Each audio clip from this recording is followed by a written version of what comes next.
নমস্কার, আমার অবসরে সবাইকে স্বাগত। আজ আমি কাজ নিয়ে কিছু কথা বলবো। দেখুন, যে কোনো কাজের গুণগত মান নির্ভর করে আমাদের মানসিক অবস্থার উপর।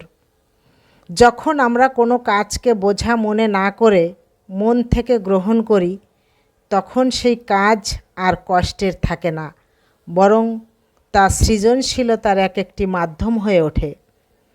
আমরা যখন কাজকে ভালোবাসি, তখন ফলাফল নিয়ে দুশ্চিন্তার চেয়ে কাজের প্রক্রিয়াটিই আমাদের বেশি আনন্দ দেয়।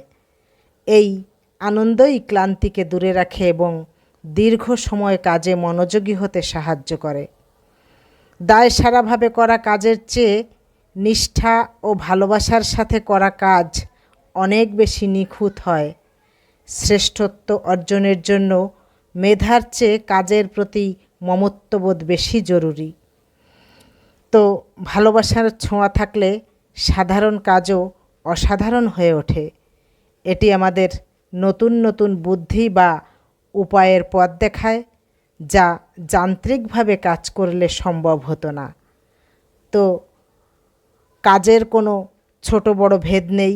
ছোট কাজকেও যদি পরম মমতায় করা যায়, তবে তা যেমন নিজের ব্যক্তিত্বকে বিকশিত করে, তেমনি জগতের কল্যাণেও বিশেষ ভূমিকা রাখে।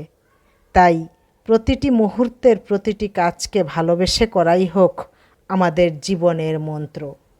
তো আজ এই পর্যন্ত, সবাই ভালো থাকবেন।